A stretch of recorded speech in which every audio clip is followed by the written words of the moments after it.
We'll hear all about that in a little bit later, but first, Minot State came into some extra monies, didn't they, Kyle? Yep, from the OMA Club, so a little donation from OMA Club, and we'll get to that right away. The Minot OMA Club has been in the Minot area for decades now and has always donated to Minot State. This past Wednesday, the club donated $36,000 to the MSU Development Foundation.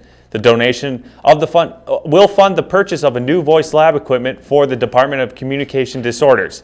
The club established the Minot OMA Club Scholarship in 1989 to assist the MSU Communication Disorders students to purchase then state-of-the-art technology equipment.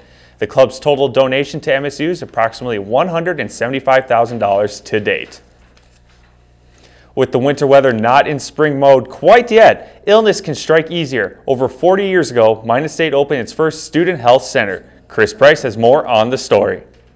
1972 marks the year that the Student Health Center opened here on MSU's campus. Originating in Hartnett Hall, the health center is now located in Lura Manor, and they offer a variety of services. Our main things that we do would be colds, a lot of upper respiratory. We do STD testing, we do a lot of immunizations, and we will see students for really anything that they want to talk to us about, any health issue. With the cold weather approaching Minot in early fall, it brings the busiest time of the year for the health center. Flu shots arrive right before classes start and get distributed as soon as possible. We had 250 flu vaccine, and over half of them were administered to students this last year. During fall orientation, the health center targets incoming freshmen. All students in the resident halls get a goodie bag with information about the services offered by the health center. If we're here and they can come here, we want them to do that because we are pretty economical for them.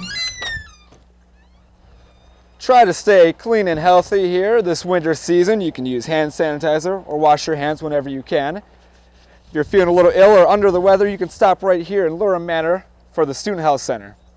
For MSU Inside Out, I'm Chris Price. The MSU Student Health Center is open 8 to 4:30 Monday through Friday.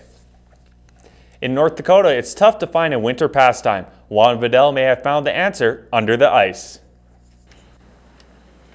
It's hard to do anything in the North Dakota outdoors with temperatures dipping below 0 degrees through most of the winter, making experiences like ice fishing unique to the region. A couple of friends and I decided to take on the challenge. We bundled up and hit the windy road.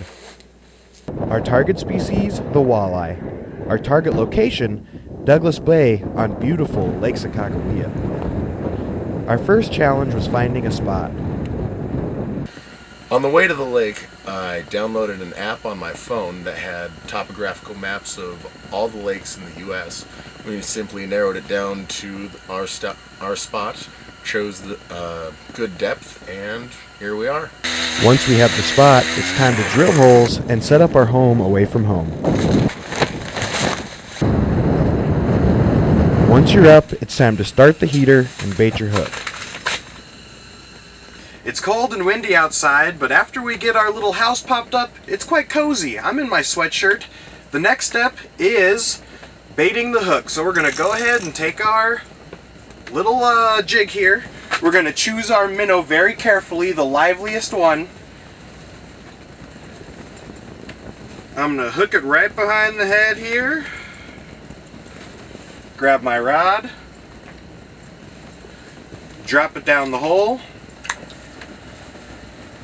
And just like that, we're fishing. Not long after baiting our hooks, we got into the fish.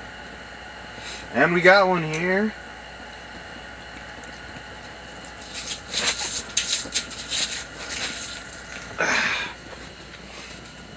Sometimes nature gives you luck, but we're going to let him go.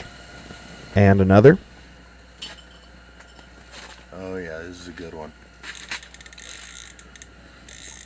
Nice. That's a keeper. Oh yeah. We fished into the night and came home with 5 in the bucket. A successful day in my book. I'm Juan Vidal reporting for MSU Inside Out. With the weather warming up, be sure to check the ice, especially before you drive on it. 3 inches is good to walk on, and 10 inches is good to drive on. Well, the weather hopefully warms up. How about that? We're 2 days into spring, and we're talking about ice fishing. That's not supposed to happen. I know, Kyle. right? All right, thanks, Kyle. No problem.